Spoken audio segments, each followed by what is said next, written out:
Diane mbaa xam nga ne hôpital Le Dantec bu ñu tollee le 15 août la ñu wax dañ koy tëj. lundi waaw hôpital Le Dantec Cheikh Tidiane fan fii may waxee ak yow malades yi ñu ngi commencé di leen sànni ci mbedd bi. nañ ko waxee noonu mu leer. hôpital Le Dantec boobu Cheikh Tidiane seetaan naa démb ñu ne ay malade wax ko ne amul dox robinet yi xelleetul. am na sax ñu dañ ko def exprès tëj robinet yi pour que malade yi génn. hôpital Le Dantec boobu Cheikh Tidiane ci fan yi ñu jëm lu buñ deful ndànk lu mat juróomi téeméer ci ay liggéeykat dana ne ci mbedd mi. parce que ay prestataires lañ woon foofu ci hôpital ba buñ tëjee hôpital amuñu liggéey. Le Dantec googu Cheikh Tidiane ñu wax ne dañ koo war a defar tabaxaat ko mu nekk benn hôpital bu moderne boo xam ne sénégalais yëpp dañ leen ko nawee Cheikh Tidiane waxoon naa la fii bi ñu tabaxee stade bi ci Diamniadio ma ne la man de contre ma stade mais su ma sañoon bu ñu tabaxee stade ba pare tabax fii ci Ndakaaru wala ca Diamniadio hôpital ultra moderne boo xam ne fépp ci Afrique da ngay ay nit dinañ fa jóge ñëw di faju si ndax hôpital bu rafet bu mucc ay bu moderne bu nekk fii ci Ndakaaru ma ne man loolu laa bëgg loolu laa gëm mais gëw ma stade parce que pour man dama jàpp ne priorité wu Sénégalais yi santé da cee bokk ku feebar mën a faju bi ma ko waxee fii bu ma déggee après ñu ne hôpital Le Dantec de dañ ko war a toj parce que hôpital ëppal na 100 ans téeméeri atam mat na dañ ko war a tabaxaat def ko muy hôpital bu moderne dama ne bravo lii lu rafet la mais ci fan yooyu ma dégg coow lu bëree bëri am ci mu jaral ma nag ma gëstu xool ba xam exactement lan moo waral coow li Cheikh Tidiane hôpital bi ay étranger ñoo ko war a defar am na ñu ne lu groupe Souma ay turc wala am na ñu ne ay espagnol mais en tout cas ñi ko war a tabax du waa réew mi te pour tabax l'hôpital bi Cheikh Tidiane dañuy jaay suufu hôpital bi parce que Le Dantec dafa am hôpital bi am réserve foncière boo xam ne war naa ma ci 3 hectares. dañ koy jaay mu war a toll ci 30 milliards su ma juumul ngir te buñ ko jaay pare état bi da ciy dolliwaat xaalisam pour ñu mën a tabax hôpital.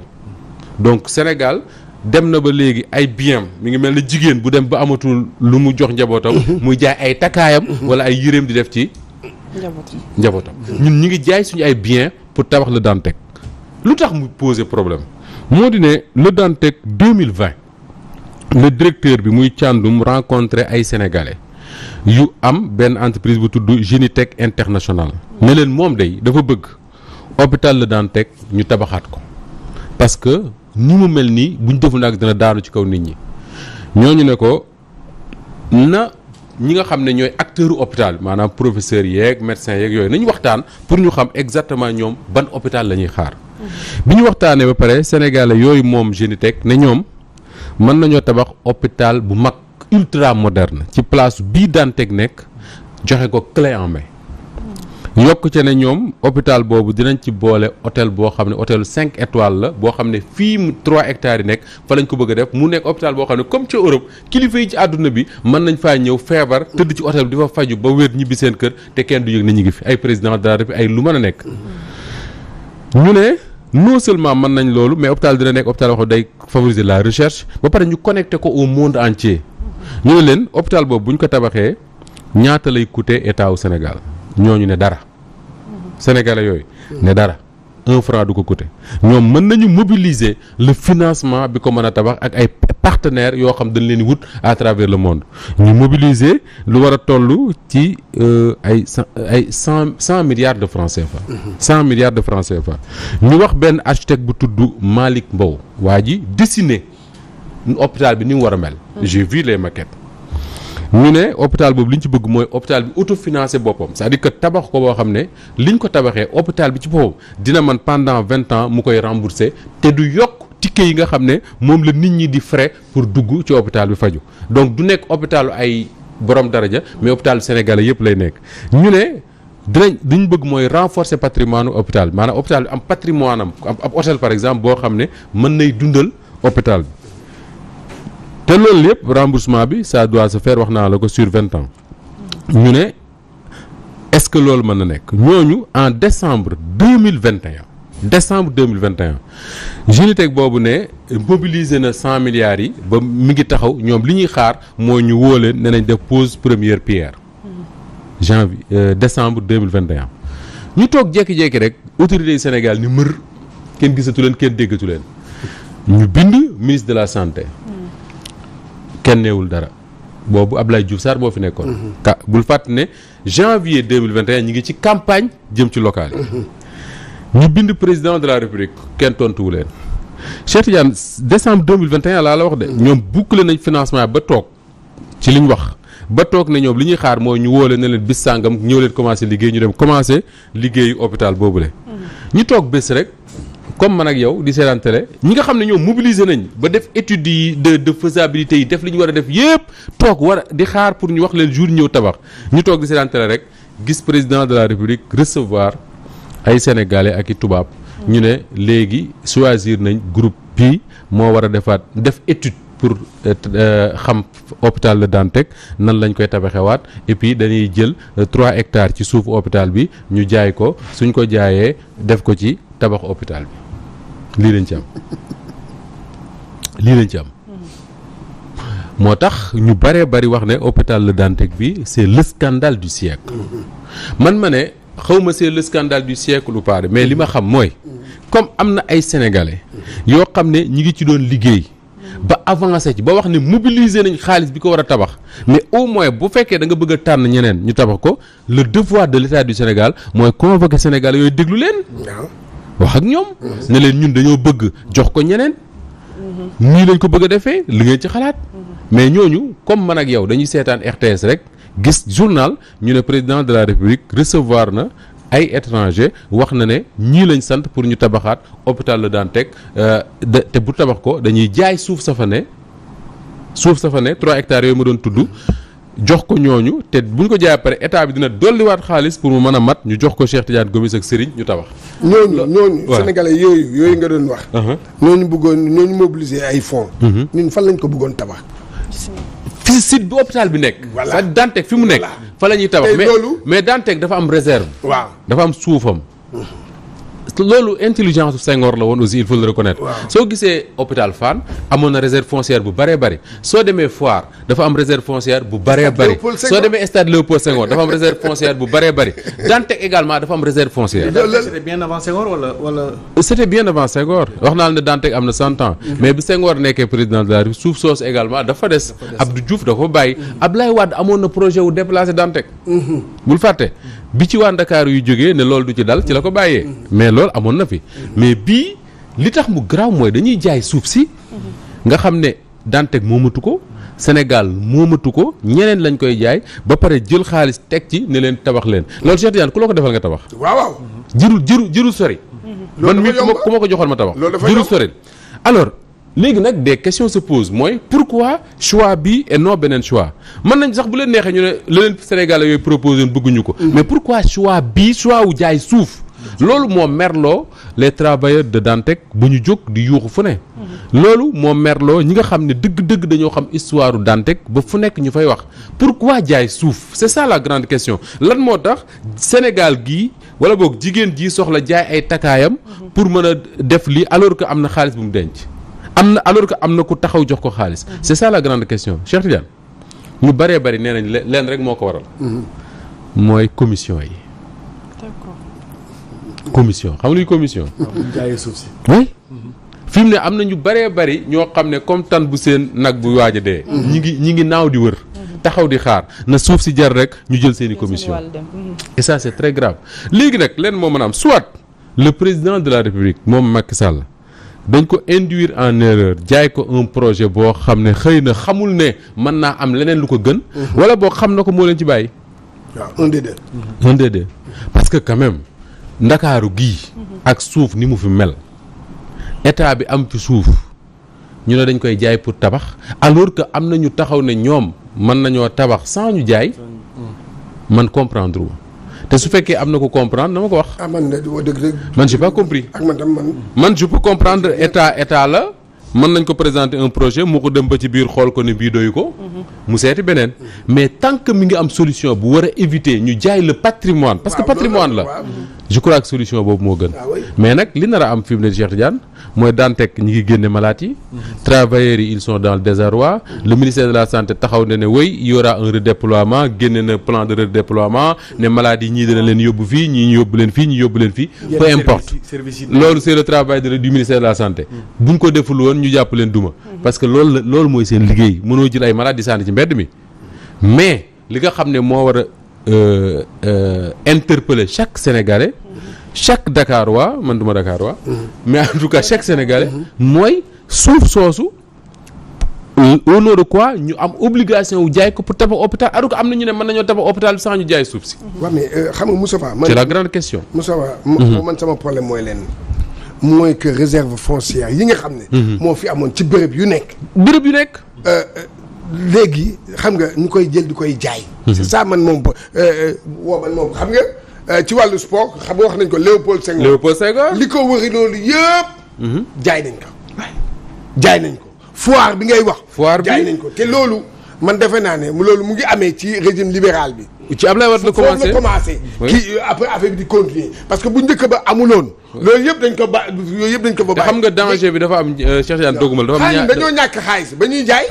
c'est la grande question c'est-à-dire que est-ce que tey xam nga nee naa la jigéen ji nga xam ne yoratul xaalis këram. ba soxla di jaay ay takkaayam. pour dundal njabootam mais état wu Sénégal foo waxee ñu fëgg seen dënn. na ñëw seen signature. dafa am doole ba léegi fu ñu soxlaa ci xaalis ci àdduna bi dañ koy am. foo waxee ñu fëgg seen dënn. ne état bi dafa liquide. contrairement ak ba fi Abdou Diouf di new ak xëy na nangam ak nangam. ba pare di jaay suñu ay biens c'est-à-dire que les bijoux de la famille. moom lañ nekk di jaay. te jaay réserve foncière yooyu Cheikh Tidiane dafa am ñaari danger. bi ci njëkk mooy dañuy jaay le patrimoine de l'état bi nga xam ne xëy na état bi àdduna mën nay dox di dox ba ñun suñu ay sët. soxla est-ce que Dantec mënuñu woon a dox ba suñu ay sët soxla suuf su nekk foofu pour tabax fa beneen hôpital wala tabax fa leneen ak leneen mën na nekk beneen muy mooy jaay les bijoux de la famille loolu danger la mais la deuxième chose moo di ne tey ñëpp xam nañ ne Dakar am na ay zones yoo xam ne kenn doon fa woon dëkk da nga ko daan gis rek naan suuf si lu tax ñu bàyyi ko fi mais suuf soosu am na ndox yu daan taa ci Dakar moo koy accueillir. L'exemple de la zone de captage. Ah mais oui Ouest Foire gii bi ñu commencé tabax foire bi tudde ko Cité des Magistrats xaw fépp ñu tabax koy kër mais ndox mi day wàcc foofu yëpp dem Ouest Foire mu commencé taa tey am na zone yoo xam ne ci Dakar da nga daan romb rek gis suuf su bari nga naan mais fii lan moo tax gars yi duñ ko tabax ña ko fi bàyyi woon xamoon nañ lu tax zone de captage exemple la ci zone de captage Serigne xam boobu ne woon Dakar xam naa ne mais zone de captage bu daan taw Dakar ndox mu wàcc fii yëpp fa lay dem moo tax léegi bu taw baree Dakar fa lay jaaraat dem fa su ko defee ña fa amoon immeuble kës néew dañ koy ñàkk kër yi day yàqu donc réserve foncière ñi ko daan tubaab bi ko fi daan bàyyi xamoon na lu tax ñu ko fi daan bàyyi parce que bien la pour état bi tey hôpital la daan teg tey ñu bari daanañ fa jaar di fa dem di ñëw xamuñu ne woon am na réserve bu toll noonu hôpital Fann gi boo duggee ci biir da ngay gis ne am na suuf su baree bari su nekk ci hôpital Fann ak yeneen Cheikh Tidiane mi ngi cité l'exemple de Léopold Senghor tey am na des matchs yoo xam ne mënu ko accueillir pourquoi parce que la FIFA dafay exiger que ni stade bi fu ñu koy teg ñu bàyyi fa suuf soo xam ne s'il y a danger ci stade bi ba nit ñi mënuñoo génn ñu évacuer nit ñi tëral leen foofu stade yu bare oui Afrique dañ leen maanaam FIFA da leen aj parce que amuñu loolu. amuñu ko parking. amuñu ko parking bu yaatu. amuñu ko te loolu amoon na ci stade bi. Léopold Senghor da ko amoon. voilà Léopold gis nga foofu oto yi di njàng. loolu yëpp pour loolu la woon. léegi fii lycée bi nekk. lycée boobu ak waaw ak kii ba ak cité boobu. waaw loolu yëpp kii bekk moom. te Cheikh Tidiane gis nga gars yi bu ñu bëggee wax def sa baat boobu ngay wax souvent tappale. waaw dañuy jël suuf si comme xam nañ ne. ab léboo ngi nee toog xam nga ne Léopold Senghor yu mel noonu dafay am xam nañ ne bu ñu tuddee suuf si lébu yi dinañ jóg ne nañ leen jox seen wàll souvent ce qu'ils font mooy dañuy jël benn œuvre d'utilité publique maanaam tabax fa lu mel ne lycée wala ñu tabax ca wet ga lu mel ne yu mel noonu quoi loolu xam nga pour lan la pour leewal ko parce que bu ñu ko tabaxee ba pare li ci des yëpp ay kër lañ koy def l'exemple mooy Léopold Senghor bi ñu tabaxee lycée bi soo gisee da nga ne c'est très bien tabax nañ fa lycée mais bi ñu tabaxee lycée ba pare la ci des yëpp dagg nañ ko def koy kër mais le problème ay nit dëkk fa ak li nga wax redéploiement ñi nga xamante ne ñooy prestataires yi mais ñi nga xamante ne ñooy malades yi am cancer ñoom déjà ils sont dans la tourmente ñooñu nan la ñuy def ba ak ñoom si seen wàllu wérgu yaram ñi nga xamante ne tàmm nañ di def seen i xaw ma ba xam dinaa ko retrouver mais am na benn tableau bu ministère de la santé génne ko nar a am problème wax ku nekk fan la war a yóbbu xaw ma ba xam tableau bi dinaa ko mën a gis su ma gisoon naa la wax Fatou naa la wax Fatou ku nekk fa nga war a dem am ñoo xam ne parce que sax temps yi passé sax am na benn directeur moom nee na fu mu nekk nii. day accueillir ay xawma lan ay personnel. yoo xam ne foofu lañ jógee mais affaire bu doy waar. non mënu ba xam nga Cheikh Tidiane lu tax affaire bi di doy waar.